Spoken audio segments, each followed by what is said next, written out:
அனைவருக்கும் வணக்கம். நான் இந்திய பெண்ணே பாரதி பேசுகின்றேன். தம்ப்நெயில்ல ரொம்ப சிம்பிளாக போட்டுட்டேன். ஆனால் ரொம்ப முக்கியமான விஷயம் இருக்குது. வெறும் சகோதரிகள் அவங்க சம்மந்தப்பட்ட விஷயம் மட்டும் கிடையாது இது. காலகாலமாக உங்களுக்கு இது எனக்கு பிரபஞ்சமாக உணர்த்தின விஷயம். இது பெருசாலாம் இதுக்கு கொங்கு நாட்டில் அந்த கொங்கு வெள்ளாளர்களுடைய குலதெய்வமாக அந்த அண்ணமார்கள் இருக்காங்க. ரொம்ப விளக்கம் ரொம்ப நெட்லேயோ இல்லை எங்குமோ இது ரொம்பலாம் இல்லை. ஆனால் இது என்னென்னா இந்த அண்ணமார்கள்ன்றதே ஒரு கதை இருக்கிறதுக்கு அது 2 பேர் தான் அண்ணன் இருக்காங்க.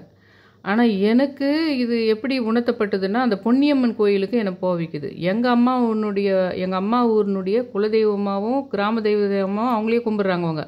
அவங்களுக்கு முனீஸ்வரனையும் கும்பிட்றாங்க. ஒருவேளை அவங்களுக்கு முனீஸ்வரன் தான் அவங்களுக்கு குலதெய்வமானு எனக்கு தெரியல. ஆனால் அந்த ஊரில் எந்த கல்யாணம் நடந்தாலும் எந்த முக்கியமான நிகழ்ச்சி நடந்தாலும் அந்த பொன்னியம்மன் கோயிலாண்ட தான் போய் பொங்கல் வைக்கிறாங்க.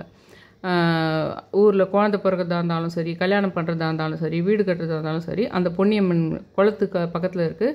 நானே 2-3 முறை காட்டியிருக்கேன் உங்களுக்கு. சும்மா அப்படி ஒரு சுயம்பு மாதிரி இருக்கும். ஒரு உருவம் பெருசால நிறைய 5-6 சுயம்புகள் மாதிரி இருப்பாங்க அந்த பொன்னியம்மான்னு சொல்லிட்டு. இந்த பொன்னியம்மான்றது இதுக்கு முன்னாடியே நிறைய ஒரு 2-3 வருஷமாகவே இந்த பொன்னியம்மான்றதும் அந்த பொன்னியின் செல்வன் என்ற கதை இருக்குது பாருங்கள், அதுக்கும் ஒரு கனெக்ஷன் எனக்கு காட்டிக்கிட்டே இருக்குது.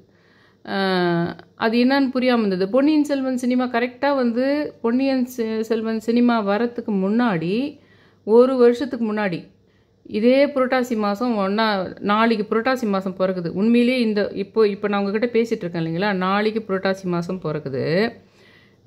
இன்றைக்கி நான் போயிட்டு வாங்கின்னு வர சொல்கிறேன். எங்கள் ஹஸ்பண்ட்கிட்ட நாமமும் திருசனும் அதெல்லாம் வாங்கின்னு சொல்கிறேன். அவர் வாங்கின்னு வர பேப்பரில் தொடர்கதையாக பொன்னியின் செல்வன் எழுதியிருக்காங்க. அந்த பொன்னியின் செல்வன் கதைக்குள்ளே ஆழ்வார்க்கடியார் நம்பின்ற ஒரு பாத்திரம், அதுதான் நம்ம இதில் ஜெயராம் நடிச்சார். அதுக்கு ஆனால் இன்னொரு அதுக்கு அந்த கதையில் இருக்கிற நிறைய விஷயங்கள் சினிமாவில் காட்டல. அந்த கதையில் ஒரு விஷயம் இருந்தது. அதை கனகம்பட்டி ஐயா உங்களுக்கு சொல்ல வந்தார். சந்தனம் முதல்ல, விபூதி, அதுக்கப்புறம் இதெல்லாம் எப்படி கொடுக்கறதுன்ற மாதிரி இதை கொடுக்க வைக்கிறதுக்குன்னு எனக்கு கனகம்பட்டி ஐயா ஒரு சூட்சுமமாக சொன்னார். அப்போ சொல்லும்போது அந்த பொன்னியின் செல்வன் கதையை கனகம்பட்டி ஐயா தான் எனக்கு உணர்த்தினது. அந்த விபூதி ஏன் பிரதோஷம் அன்றைக்கி 11 பேருக்கு தரணுன்றதை இந்த பொன்னியின் செல்வன் கதை மூலமாக தான் எனக்கு அவர் அதை உணர்த்தினார். முதல் நாள் ஒரு விதமாக உணர்த்தினார் சந்தனத்துக்கு.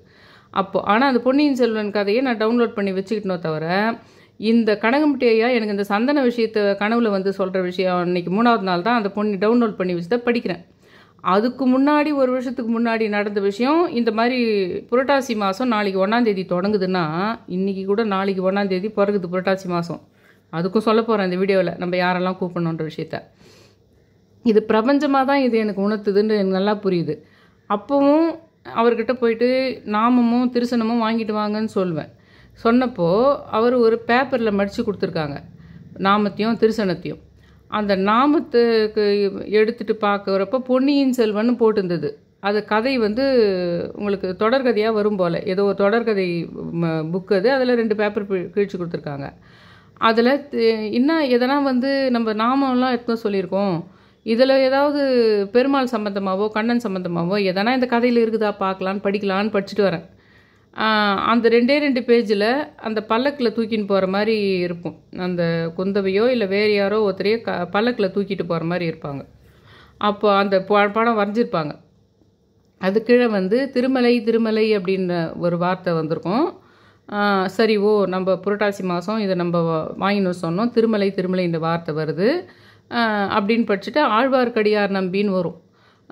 அதில் அவர் திருமலை திருமலைன்னு சொல்கிற அந்த விஷயம் வரும்.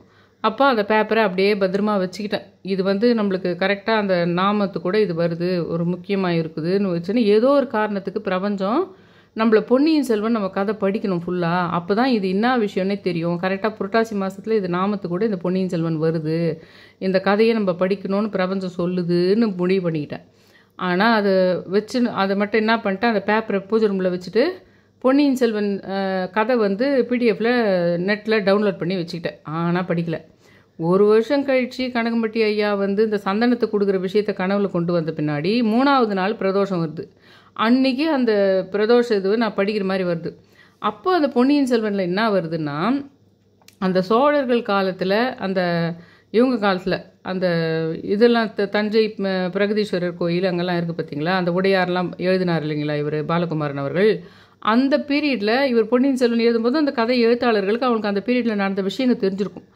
அதில் அவங்க என்ன பண்ணுறாங்க, அப்போ இந்த வைணவர்களுக்கும் சமயம் இவங்களுக்கும் சமயர்களுக்கும் வந்து சண்டை உங்களுக்கு நடக்குது எப்போவுமே ஊரில். அப்பப்போ ஒரு போர் மாதிரி, இப்போ பீரியடில் கட்சிக்கும் சண்டை நடக்கிற மாதிரி அப்போ என்ன ஆகுதுன்னா வைணவர்களுக்கும் இவங்களுக்கும் ஒரு சண்டை இருந்துக்கிட்டு இருந்திருக்கு. அதில் வந்து அந்த இது வந்து அந்த ஒரு இவர் வருவார் குதிரையில், அந்த மெயின் ஹீரோ அந்த கதையினுடைய அவர் வரும்போது இவர் ஆழ்வார்க்கடியார் நம்பி வந்து உடம்பு ஃபுல்லாக சந்தனம் பூசியிருப்பார். அவர் வைணவர் சப்போர்ட்டரு. அவருக்கு ஆப்போசிட்டில் இருக்கிறவர் ஃபுல்லாக சிவன் சப்போர்ட்டரு. அவர் உடம்பு ஃபுல்லாக விபூதி பூசிகிட்டு இருப்பார். அவங்க 2 பேரும் எங்கள் சிவன் தான் பெருசு வைணவர் தான் பெருசுன்னு சண்டை போட்டுக்குவாங்க. அப்போ தான் எனக்கு இந்த வைணவன்ற விஷயத்துக்கு இந்த சந்தனம் சம்மந்தப்பட்டிருக்குதுன்ற விஷயமே அந்த கதை படிக்கும்போது தெரியுது. அதுக்கு 2 நாள் முன்னாடி தான் கனவுல கனகமுட்டி ஐயா வந்து இந்த சந்தனத்தை கொடுக்குற விஷயம் சொன்னது.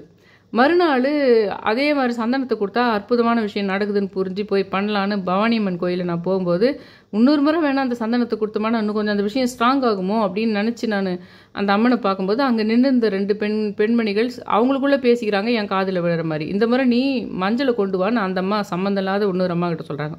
ஓ பவானி அம்மா இந்த முறை மஞ்சள் கொண்டு வா சொல்கிறாங்க. அப்போ மஞ்சள்னால் நம்ம அதை பெண்களுக்கு கொடுத்துடலாம் அப்படின்னு நானும் முடிவு பண்ணுறேன். அதுக்கு 2வது நாள் ஞாயிற்றுக்கிழமை அன்றைக்கி தான் பொன்னியின் செல்வன் கதையை நான் படிக்கிறேன். படிக்கும்போது என்ன ஆகுதுன்னா இந்த சிவன்ன்றது வந்து விபூதி, இந்த வைணவன்ற விஷயம் வந்து சந்தனம் உடம்பெல்லாம் பூசின்னு இருக்குதுன்றத அதில் அது வரைக்கும் தான் படிக்கிறேன். அதுக்கு மேலே படிக்கிற மாதிரி சந்தர்ப்பமே எனக்கு கடவுள் கொடுக்கல. இது அவரை தான் மறுநாள் பிரதோஷம். சரி நம்ம மறுநாள் பிரதோஷம், இப்போ நம்ம சந்தனம் கொடுத்துட்டோம்ல, மஞ்சள் கொடுத்துட்டோம்ல, இந்த வாட்டி விபூதியை 11 பேருக்கு சிவன் கோயில் வாசப்படியில் இருக்கிற ஏழைங்களுக்கு கொடுத்து சொல்லலாம் விபூதியை. ஏன்னா இது வரைக்கும் நம்ம மஞ்சள் குங்குமம் தான் எல்லாருக்கும் வச்சு கொடுப்போம், எதனா பழம் வச்சு கொடுப்போம் பண்ணுவோம். விபூதியை யாருக்கும் நம்ம வச்சு கொடுக்க மாட்டோம். அதனால் நான் அது என்ன பண்ணேன்னா ஏழைகளுக்கு 11 ரூபா கொடுத்து அன்றைக்கே அந்த 11 நம்பர்னுடைய இது தெரிஞ்சிருக்குது எனக்கு. இப்போ தான் இந்த பிரபஞ்ச கான்செப்ட்டு இந்த 11ன்றதை பற்றி எல்லாம் பேசிகிட்டு இருக்கேன். அது இப்போ நான் சொல்கிற விஷயம்லாம் உங்களை பண்ண சொன்னது 3 வருஷத்துக்கு மேலே ஆயிடுச்சு. அந்த விபூதியை பிரதோஷம் அன்றைக்கி அப்போத்துலேருந்து நான் புரிஞ்சுக்கிட்டேன். எப்போல்லாம் திங்கக்கிழமை பிரதோஷம் வருதோ அந்த திங்கக்கிழமைக்கு முன்னாடி வர வியாழக்கிழமை 3 ஐயருங்களுக்கு சந்தனம் கொடுத்து, அது கூட கனவுல வந்தது. ஒரு 100 ரூபாய் எடுத்து சந்தனம், அது கூட கனவுலேயே மறுநாள் வந்தது. ஒரு சிவன் கோயிலில் ஒருத்தர் வந்து என்கிட்ட 100 ரூபா கொடுன்னு கேட்குறாங்க. அப்போ அந்த 100 ரூபாவை எப்படி நம்ம அந்த 3 பேருக்கு ஐயர்களுக்கு தரலான்னு நான் யோசித்து 30 ரூபாவாக கொடுத்துடலாம் அது கூட அப்படின்னு முடிவு பண்ணது. ஏன்னா 3ன்றது வந்து குருன்றது வந்துடும் அப்படின்றதுனால அந்த சந்தனத்தை எனக்கு கனவுலேயே வந்து ஒருத்தர் கொடுத்துட்டு 100 ரூபா கேட்பாங்க என்கிட்ட. அப்போ அந்த 100 ரூபாவை எப்படி நம்ம அந்த தட்டில் வந்து இப்போ நான் எல்லாருக்கிட்டையும் போயிட்டு 100 ரூபா கொடுத்து நீங்கள் சந்தனம் 3 ஐயர்களுக்கு கொடுனா கஷ்டம் உங்களுக்குன்றதுனால நான் என்ன சொன்னேன், அந்த 100 3ஆக பிரிச்சுக்கலாம் அப்படின்னு சொல்லிட்டு 30 ரூபா வச்சு நீங்கள் அந்த சந்தனத்தையும் கொடுங்க அப்படின்னு நான் சொன்னது. அந்த சந்தனம் கொடுத்த மறுநாள் மஞ்சளை கொடுக்க சொல்கிற விஷயம் பவானி அம்மா மூலமாக எனக்கு சொல்லப்படுற விஷயம். அதுக்கு அடுத்து வர விஷயம் இந்த பிரதோஷம் வருது. அந்த பிரதோஷமானு நான் கவனிக்கலை. அந்த ஞாயிற்றுக்கிழமை ஏதோ பொன்னியின் செல்வன் படிக்கலான்னு படிக்கிறேன்.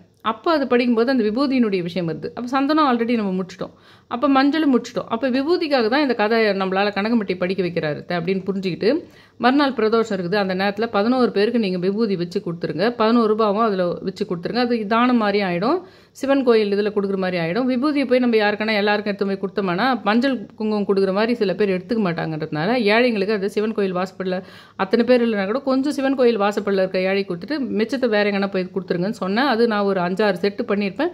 எப்போல்லாம் திங்கக்கிழமை பிரதோஷம் வருதோ அதுக்கு முன்னாடி வர வியாழன்லேருந்து இந்த செட்டு நான் பண்ணுவேன். இது எல்லாமே இப்போ நான் சொன்ன அந்த சதய பூஜை மாதிரி ரொம்ப ஸ்ட்ராங்காக பிரபஞ்சமாவோ கடவுளாவோ சித்தராவோ எனக்கு கனவுலையோ வெளியிலையோ வந்து உணர்த்தி சொல்லி செய்யப்பட்டு உங்களுக்கு சொன்ன இந்த கடந்த 6 வருஷத்தில் நான் சொன்னதில் இந்த சந்தனம் இந்த விபூதி இதெல்லாம் ஒன் ஆஃப் த ரொம்ப முக்கியமான பூஜைகளில் ஒன்று, அந்த சடங்கு முறைகளில் ஒன்று. அதில் இந்த பொன்னியின் செல்வன்ன்ற கதையினால தான் கதையை வச்சு தான் அது மூலமாக தான் கனகம்பட்டியை அந்த விபூதின்ற விஷயத்தை எனக்கு கொண்டு வரார், பிரதோஷத்தில் விபூதி கொடுக்குதுன்றது. அந்த மாதிரி அதுக்கப்புறம் அந்த பொன்னியின் செல்வன்ன்றது வந்து புரட்டாசி மாதம் 1ஆம் தேதி அது ஏதோ பொன்னியின் செல்வன் கணக்காக இது ஆகுது. அதுக்கப்புறம் அந்த பொன்னியின் செல்வன்ன்ற சினிமாவில் என்ன இருக்குது உங்களுக்கு, சோழர்கள் சம்மந்தப்பட்ட கதையாக அது இருக்குது. அப்போ இது இப்போ புரட்டாசி மாதத்தில் எனக்கு காட்டப்பட்டது பார்த்தா அது பெருமாள் திருமலை அதுக்குள்ளே இருக்குது. ஏன்னா அந்த கதைக்குள்ளேயே அந்த சிவன் வைணவ சண்டை வேறு இருக்குது காட்டுறாங்க அவங்க. அவங்களுக்கு அந்த ஃபுல்லாகவே வைணவ சிவன் சம்மந்தமாக போகுது அந்த கதைக்குள்ளேயும் நிறைய விஷயம். ஆனால் புரட்டாசி மாதத்தில் எனக்கு காட்டுறதை பார்த்தா அது பெருமாளோடு சம்மந்தப்பட்டதுன்னு காட்டுது. ஆனால் சோழர்கள் அந்த பொன்னியின் செல்வன் சினிமாவிலேயே வந்து மெயினாக அந்த குந்தவை, அந்த சோழர்கள்னால் சிவனை ரொம்ப வணங்குது. அந்த தஞ்சை பிரகதீஸ்வரர் கோயிலில் கூட உங்களுக்கு அந்த சிவனை தானே, உங்களுக்கு சிவன் லிங்கம் தானே இருக்குது, சிவன் தானே அவங்க ரொம்ப கும்பிட்றாங்கன்றதுனால அது சிவன் பேஸ் பண்ணி இருக்குது. அதனால் இந்த பொன்னி என்ற இந்த எங்கள் ஊரில் வேறு, அம்மா ஊரில் வேறு இந்த பொன்னியம்மான் இருக்குது.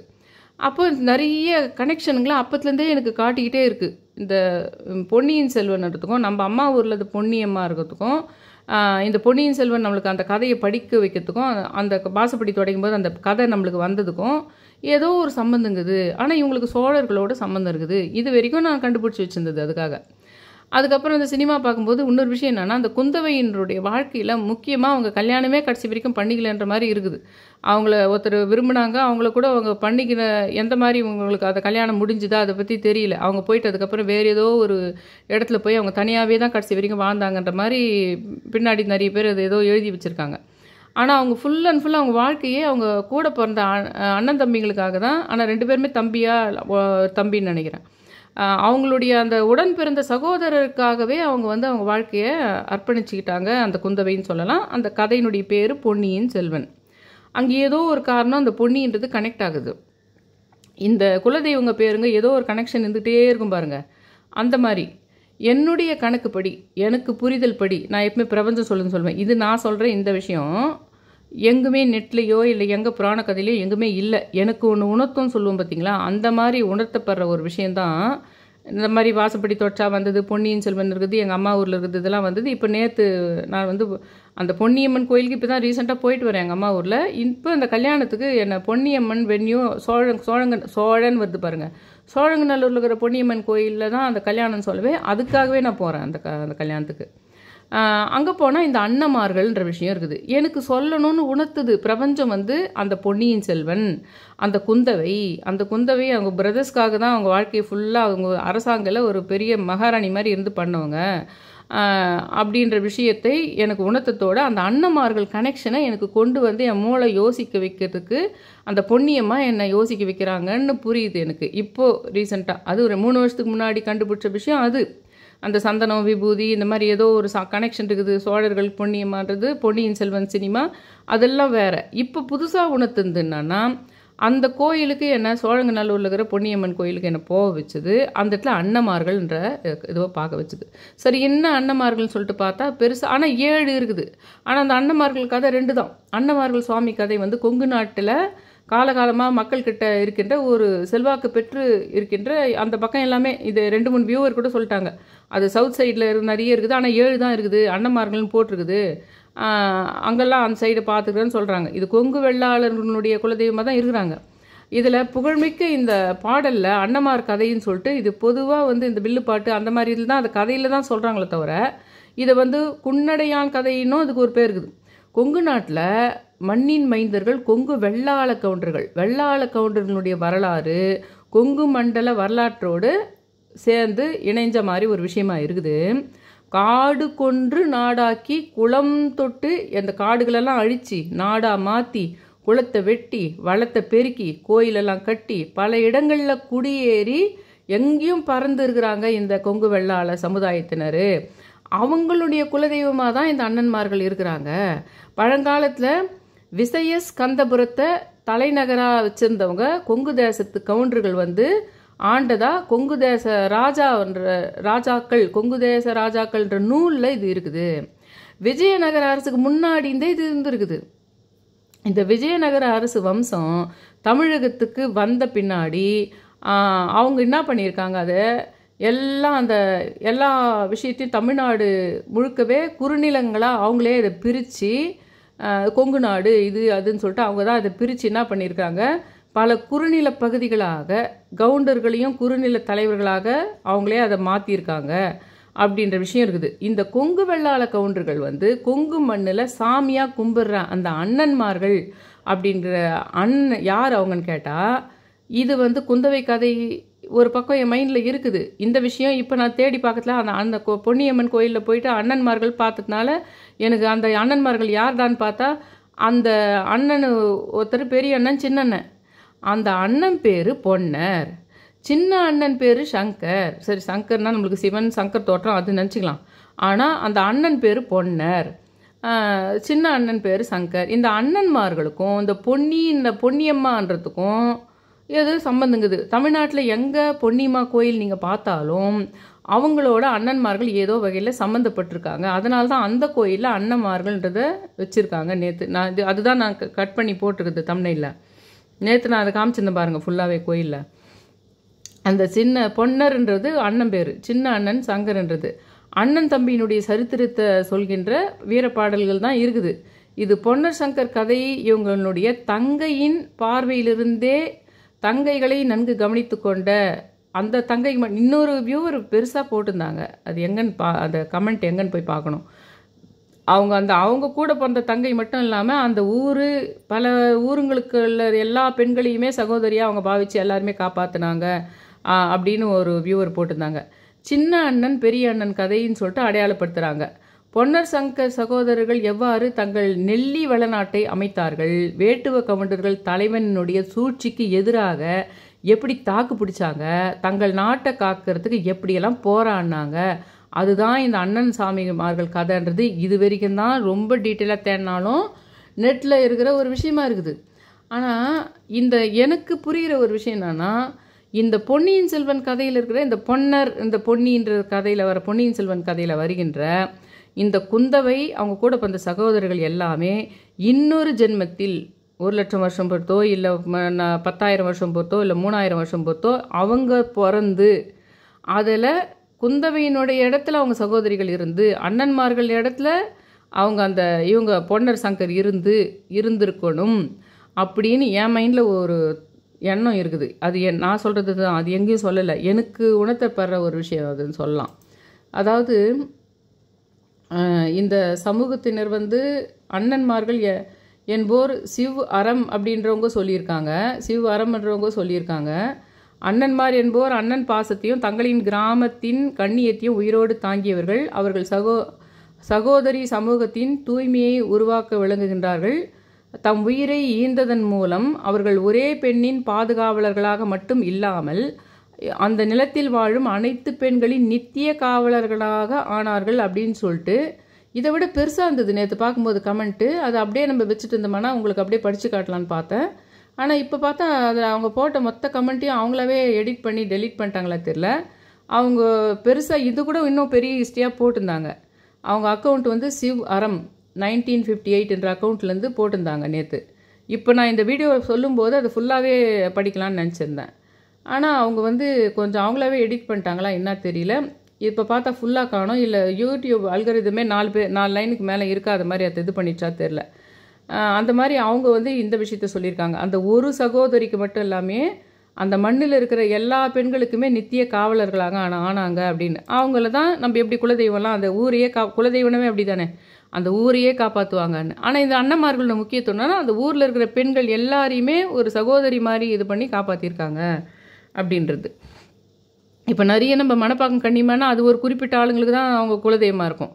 ஆனால் நமக்கு ஒரு தேவைன்னு வரும்போது அந்த கன்னி தெய்வத்தை நம்ம வீட்டுக்கு கூப்பிடணும் பண்ணணும்னு சொன்னோம் பார்த்தீங்களா, அந்த மாதிரி தான் அந்த அண்ணன்மார்களை நான் எப்படி சொல்கிறேன்னா, இப்போ நிறைய நாட்டில் இருக்கிற பெரிய பிரச்சனைனா இதுக்கு முன்னாடிலாம் ஆண்களுக்கு தான் சொத்துரிமைன்னு இருந்தது. நான் உங்களுக்கு டவுரியாக போட்டுறேன், நிறைய நகையாக போட்டுறேன், அதுவாக பண்ணிடுறேன் அப்படின்னு சொல்லிட்டு இருந்தது. அதனால் படிக்க வைக்கிறதாலும் எதுவாக இருந்தாலும் சொத்து இதெல்லாம் பையனுங்களுக்கு தான் இருந்தது. அது இப்போ மாறி போச்சு, சமமாக கொண்டு வந்துட்டு பின்னாடி என்னன்னா நல்ல குணங்களை உடைய அப்பாக்களுக்கும் அண்ணன்களுக்கே கூட இந்த ஒரு விஷயம் மட்டும் விட்டு கொடுக்க முடியல அவங்களால. அது சட்டம் போட்டால் கூட காலகாலமாக நம்ம ஒன்று பழக்கத்தில் இருக்குதுன்னு வச்சுக்கோங்களேன், புதுசாக சட்டம் வந்துதானா கூட முடியாது.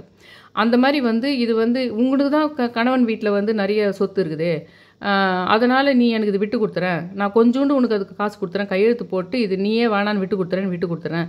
இந்த பிரச்சனை பெரிய பணக்கார வீட்டில் இருந்து, அதாவது அண்ணன் வீட்டில் நல்ல வசதியே இருந்த போதிலும் கூட அந்த பெண்களுக்கு கொடுக்கறதுக்கு மனசு வர மாட்டேங்குது. காரணம் என்னன்னா அந்த பெண்கள் மேலே அவங்களுக்கு வெறுப்பு இல்லை. அந்த பெண்ணின் கணவன் அல்லது அந்த பெண்ணின் வீட்டில் அவங்க பசங்க நல்லாவே படித்து நல்ல ஒரு பெரிய கம்பெனியில் வேலைக்கு போயிட்டு நல்லாவே செட்டில் ஆகிறதா இருக்கும், அவங்க ஆகிட்டுருக்கோம். அப்போ நீ தான் நல்லா இருக்கிறியே, உங்கள் பசங்க தான் நல்லா சம்பாதிக்கிறாங்களே, உங்கள் ஹஸ்பண்ட் தான் நல்லா சம்பாதிக்கிறாரே, உங்களுக்கு தான் நிறைய ப்ராப்பர்ட்டி இருக்குதே, நீ எதுக்கு இதில் சம உரிமைன்றதுக்காக எதுக்கு கேட்டுருக்குற அப்படின்ற ஒரு எண்ணம் அண்ணன்மார்களுக்கு இருக்குது. அப்படி இல்லைனாலும் அண்ணனுடைய திருமணம் செய்து வந்த அண்ணிமார்களுக்கோ அல்லது தம்பிமார்களுடைய மனைவிகளுக்கோ வந்து அதை விட்டு கொடுக்கக்கூடாதுன்ற எண்ணம் அவங்களுக்கு வருது. சின்ன வயசில் பாசம் இருந்தால் கூட அதுக்கப்புறம் அவங்களுக்கு அந்த பாசம் மாறி போகிறதுக்கு காரணமாக இருக்குது. அண்ணியை விட்டுடுங்க, தம்பி ஒய்ஃபை விட்டுருங்க. அம்மாக்களுக்கு, அண்ணன்மார்களுடைய அம்மாக்களுக்கே அண்ணனுக்கு நீ தான் விட்டுக்கூட, அண்ணன் பாவம், அது அண்ணன் வசதியாக கூட இருக்கலாம், நீ ஒரு வசதி இல்லாமல் கூட இருக்கலாம், அப்போ கூட அண்ணனுக்கு நீ விட்டுக்கூட. ஏன்னா பையன்தான் பெருசுன்னு பார்க்கப்படுது மனசளவில் அம்மாக்களுக்கு. அதனால் என்ன ஆகுதுன்னா, என்ன இருந்தாலும் எல்லாம் அண்ணன் உன்னை பார்த்துக்குவான், உனக்கு எதனா அவசரம் ஆபத்துன்னா அண்ணன் பார்த்துக்குவான். அது ரொம்ப அந்த சொத்தில் ஒரு ரொம்ப குறிப்பிட்ட பகுதியாக இருக்கும். அது சும்மா காது குத்துறதுக்கு, எப்போனா வந்தால் துணி எடுத்து கொடுக்கறதுக்கு, அதுதான் அவங்க பார்த்துக்குதுன்றது. அவங்க சொல்கிறது, அவங்க அம்மா அந்த அந்த வீட்டு அம்மா வீட்டு அப்பா வீட்டு ஆட்கள் சொல்கிறது என்னன்னா, அவனுக்கு விட்டு கொடுத்துரு, அவன் உனக்கு பார்த்துக்குவான். அந்த பார்த்துக்குவான்றது ஒன்றுமே இல்லை. அப்பப்போ எப்போனா கொஞ்சம் துணி எடுத்து கொடுக்குறது, அந்த துணி ரொம்ப நல்லா இருக்குமாலாம் அது சொல்கிறதுக்கு இல்லை, எல்லாத்தையும் சொல்ல நான். அது கொடுக்குறது, காது குத்து இது பண்ணுமானா ஒரு அமௌண்ட் ஏதோ ஒரு 5000 10,000 செலவு பண்ணிடுறது. ரொம்ப வசதியாக இருக்கிறவங்க தான் நல்லா ஜுவல் போகிறதும் இது பண்ணுறதும். அப்போ கூட சொத்துக்கு ஈக்குவலாக அந்த ஈக்குவல் ஷேருக்கு எவ்வளோ வருமோ அவ்வளோலாம் பார்த்துலாம் பண்ணுறது இல்லை. அதை பார்த்துக்கிறதுன்றது சும்மா ஒரு இதுன்னு சொல்லலாம் அவங்களுக்கு. ஆனால் எதிர்க்கவும் முடியுதில்ல. அண்ணன் பாவம் உண்மையிலே கஷ்டமாக இருக்கிறாங்க, அண்ணன் இதுவாக இருக்கிறாங்க, நம்ம எப்படி அவங்ககிட்ட போய் கேட்குறது அப்படின்னு இருக்கும். ஆனால் இவங்களை பொறுத்த வரைக்கும் ஒரு பெரிய தேவை இருக்கத்தான் செய்யும் உங்களுக்கு. படிக்கிற வைக்கிற காலத்துலேயும் பையனுங்களுக்கு கொடுக்குற முக்கியத்துவத்தை பொண்ணுங்களுக்கு கொடுக்குறதில்ல. பிஏ படிக்க வச்சா கூட அவங்கள ஒரு இடத்துல நல்லா கல்யாணம் பண்ணி வசதியான வீட்டில் கல்யாணம் பண்ணி கொடுத்துட்டா போதும், கல்யாணம் பண்ணி கொடுத்துட்றாங்க. அதோடு பேசாமல் போயிடு, நீ வராதன்னு பொண்ணுங்களாவே விரும்பி கேட்டு நமக்கு தரமாகின்றாங்களே, அண்ணன்கள் தரமாகின்றாங்களேன்ற கஷ்டமும் இருக்குது. சில சமயத்தில் பெண்கள் நமக்கு தான் இருக்குது, அவங்க அண்ணனே வச்சுக்கிட்டோன்னு தோணுது. ஆனால் கணவன்மார்கள் என்ன பண்ணுறாங்கன்னா, உனக்கு வர்ற பங்கு நீ எப்படியாவது நீயா கேட்டு வாங்கணும், நான் கேட்டேன்னு சொல்லக்கூடாது, நீ கேட்டு எப்படியானா அந்த பங்கு வாங்கிடணும் அப்படின்னு சொல்லிட்டு ரொம்ப அவங்க வந்து ஹஸ்பண்டுடைய ஃபோர்ஸ் இருக்குது. இதில் இந்த சிக்கலில் மாட்டிக்கிட்டு ரொம்ப அவஸ்தைப்படுறாங்க. அதுலேயும் முக்கியமாக நம்முடைய இந்திய பெண்கள் சொல்லலாம்.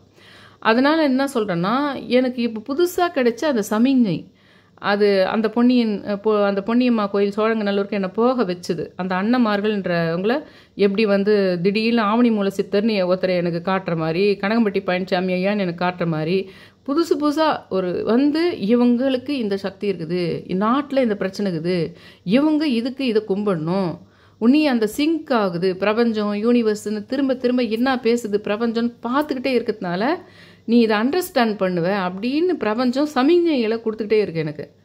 அதனால் எனக்கு தோணுது, பெண்களுக்கு இந்த மாதிரி இக்கட்டான சூழ்நிலை. ஒரு பக்கம் கணவன் அந்த அம்மா வீட்டினுடைய சொத்துக்களை கேட்குறது, டவுரின்ற பேரில் கேட்கறது இல்லை. இப்போ டவுரின்ற பேரில் கேட்டால் தப்பாக போயிடுது, சொத்துரிமைன்ற பேரில் கேட்டால் தப்பில்லாமல் போயிடுது உனக்கு. அதனால் சொத்துரிமைன்ற பேரில் கேட்குறதாவா இப்போ இருக்குது.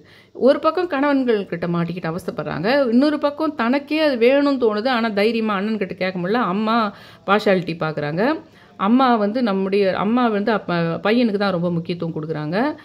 அதனால் என்ன பண்ணணும், உங்களுக்கு வந்து அது வாய் விட்டு கேட்க முடியாத ஒரு சுச்சுவேஷனில் இருக்கிறீங்க.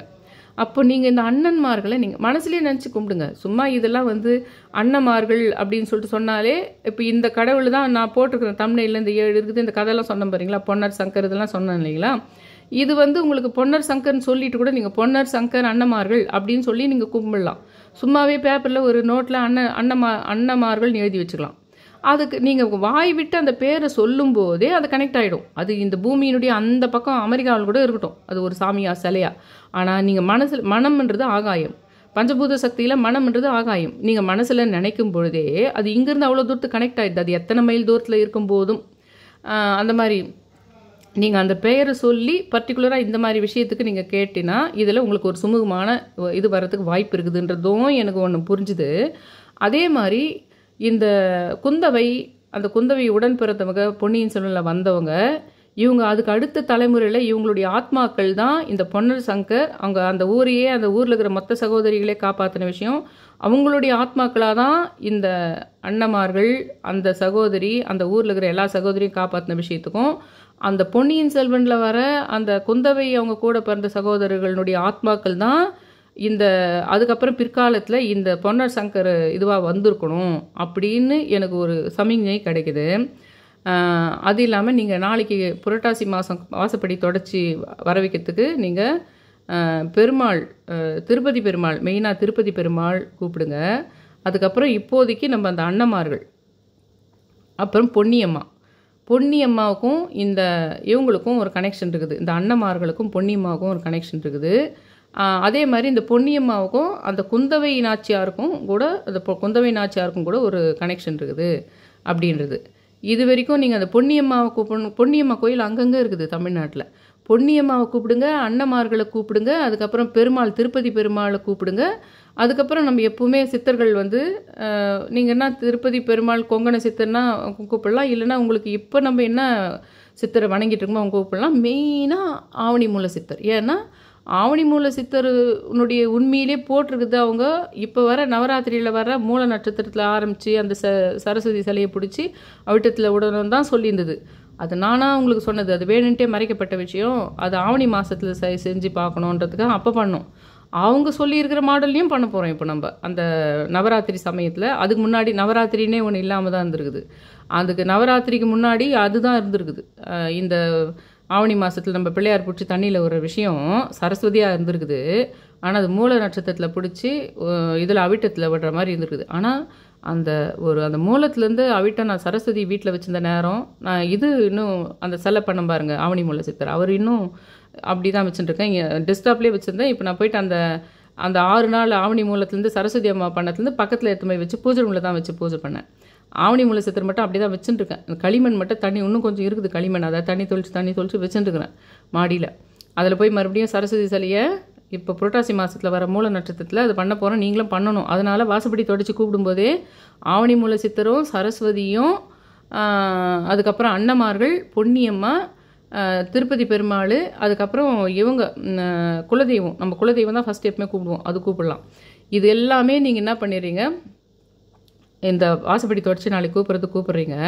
எப்படி ஆவணி மாதத்தில் நான் ஆவணி மூல சித்தரும் சரஸ்வதி உங்களுக்கு கொண்டு வந்தனும், அந்த மாதிரி தான் இந்த புரட்டாசி மாதத்தில் பிரபஞ்சமாக கொண்டு வருது இது எனக்கு.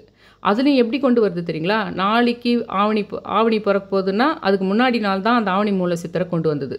அந்த மாதிரி இப்போ புரட்டாசி பிறக்க போகுதுன்னா புரட்டாசிக்கு 2 நாளைக்கு முன்னாடி இந்த பொன்னியம்மா அண்ணமார்கள்ன்ற கதையை இது முன்னாடி நான் கேள்விப்படாத விஷயத்தை எடுத்துன்னு வந்து என் மூளையில் வைக்குது. அப்புறம் இதுக்கும் முன்னாடி நடந்த விஷயங்கள், அந்த பொன்னியின் செல்வன்றது புரட்டாசி மாதம் வாசப்படி தொடச்சி கூடும்போது அந்த பொன்னியின் செல்வன் கதை வந்தது, அதில் ஆழ்வார்க்கடியார் நம்பி திருமலையின் வந்தது, அதெல்லாம் 3 வருஷத்துக்கு முன்னாடி நடந்த கதை. அந்த பழைய கதை கூட இந்த புது கதையை கனெக்ட் பண்ணுது. இவங்க யாருக்கு கடவுளாக இருக்கிறாங்கன்ற விஷயத்தை புரிய வைக்குது. அதனால் இது இந்த முக்கியமாக பெண்கள் இது பண்ணலாம். இல்லை அண்ணமார்களுக்கே கூட அந்த சகோதரிக்காக நல்லது பண்ணணும்னு நினைப்பாங்க. ஆனால் அவங்களுடைய மனைவிமார்களோ இல்லது வீட்டில் இருக்கிற வேறு உடன் பிறந்த இன்னொரு பிரதரே கூட இவங்களுக்கு விருப்பம் இருக்கும். ஆனால் அந்த இன்னொரு பிரதர் என்ன பண்ணுவார், வேணாம் நீ பண்ணியானா நானும் பண்ணணும். இது ஒரு பெரிய பிரச்சனை இருக்குது. இதை பற்றி யாருக்குமே தெரியாது. நம்ம ஒய்ஃபுங்க மட்டும் நினச்சிட்டு இருக்கிறோம். அண்ணன்மார்கள் தம்பிமார்களுடைய ஒய்ஃபு தான் பிரச்சனை நம்ம நினச்சிட்டு இருக்கிறோம். அண்ணன்மார்களுக்குள்ளேயே என்ன நடக்கும்னா, நீ கொடுத்தியானா நானும் கொடுக்கணும், நான் கெட்ட பேர் எடுத்துக்க மாட்டேன், நீ கொடுக்காத, நீ ஒத்து போவாத, உனக்கு வசதிக்குது அதனால நீ கொடுக்குற, நீ கொடுத்துட்டியானா அப்புறம் நான் கொடுக்கலன்னு சொல்லிட்டு என் மேலே அவங்களுக்கு சண்டை போடுவாங்க, வெறுப்பு வரும். அதனால் நீ எனக்காக நீ கொடுக்காத அப்படின்னு சொல்கிற பிரதர்ஸ் எல்லாம் இருக்காங்க உனக்கு. ஆனால் சில பேர் கொடுக்க அந்த அண்ணன்மார்களுக்கு சுமூகமாக அந்த விஷயம் நடக்கணுன்னாலும் சரி, இந்த சொத்து சம்பந்தமான விஷயங்களை அந்த தங்கச்சிங்க இல்லை தங்கச்சி வீட்டுக்காரங்க ரொம்ப ஃபோர்ஸ் பண்ணலாம். அண்ணன்மார்களுக்கு இந்த மாதிரி இப்போ தங்கச்சி சம்பந்தமான ப்ராப்பர்ட்டி சம்பந்தமான சம உரிமை சம்பந்தப்பட்ட விஷயங்களையும் இந்த அண்ணன்மார்களை வணங்கணும். அந்த பொன்னர் சங்கர் என்ற பொன்னர் சங்கரையும் கும்பிடணும், பொன்னியம்மாவையும் கும்பிடணும், அண்ணமார்கள் அப்படின்னு சொல்லிட்டு கும்பிடணும். எந்த பெண்களும் அதை கும்பிடணும் அப்படின்றதுக்கு உங்களுக்கான மிக சரியான விஷயம். இது எல்லார் வீட்லேயும் இருக்குது இந்த பிரச்சனை. ஹை கிளாஸ்லேருந்து மிடில் கிளாஸ்லேருந்து அதுக்கும் கீழே இருக்கிறவங்கலேருந்து இந்த பிரச்சனை எவ்வளோ பணம் இருக்கிற வீட்லையும் அந்த பணம் பிரச்சனை இல்லை, அந்த கோபம் அவங்க மேலெல்லாம் எப்படி பார்த்தாலும் ஏதோ ஒரு பிரதர்ஸ் தானே. மகாபாரத சண்டையே பிரதர்ஸ்குள்ளேயே வர சண்டை தானே. அந்த மாதிரி இந்த நாத்தனார்களுக்குள்ளே வர்றதா இருக்கட்டும், கல்யாணம் பண்ணி கொடுத்துட்டு பின்னாடி தங்கச்சி மேலே பாசத்தை விட அந்த தங்கச்சி வீட்டு அக்கா வீட்டு அந்த இவங்க கூட அவங்களுடைய அந்த சம்பந்திகள் கூட எப்பவுமே ஒரு எதிர்ப்பு மாதிரி தான். எப்படி அந்த சிவன் விஷ்ணுன்னு பார்க்கும்போது கூட அந்த கல்யாணத்துக்கு கூப்பிட்டு அது எப்படி நீ அந்த கூப்பிடாமையே இது பண்ணலாம், கூப்பிடாமையே அந்த கல்யாணத்தில் பண்ணலான்னு சொல்லிட்டு இவர் சிவன் பார்வதி தேவி அனுப்பத்துக்கு இஷ்டம் இல்லாமல் அந்த மாமா அந்த இவங்க வீட்டு சண்டைன்றது கடவுள் இதுலேருந்து வந்துடுது உனக்கு.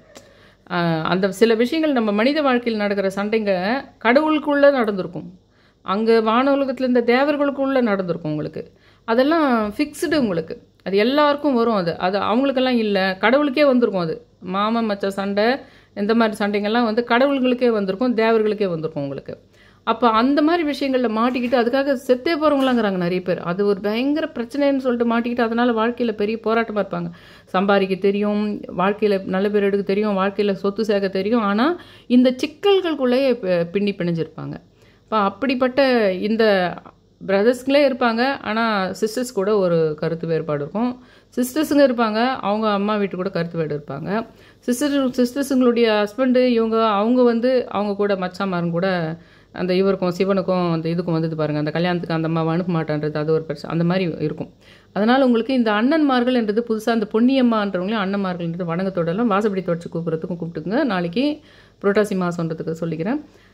மற்றபடி அதுக்கு அடுத்தது என்னன்ற மாதிரி விஷயங்களை பார்க்கலாம். இந்த 11 இந்த வேண்டுதல் விஷயங்கள் நான் வந்து லா ஆஃப் அட்ராக்ஷன் விஷயங்களில் சொல்லுவோம் பார்த்தீங்களா, அது மாதிரி அதில் ஒரு புதுசாக ஒன்று இன்றைக்கி கனகமுட்டி ஐயா எனக்கு உணர்த்தியிருக்காரு. எழுதும்போது 369 முறை அவரை எழுதினேன் இன்றைக்கி. அப்போ எழுதும்போது அவர் ஒரு விஷயத்தை அந்த இப்படி எழுதுவோம் இல்லைங்களா, நம்ம எப்பவுமே இப்படி பண்ணணும், இத்தனை முறை எழுதணும்னு, அதில் அவராகவே ஒன்று உணர்த்தினார் எனக்கு. அந்த விஷயம் நம்ம அந்த மாதிரி எழுதுனா நடக்கும்ன்ற மாதிரி ஒன்று.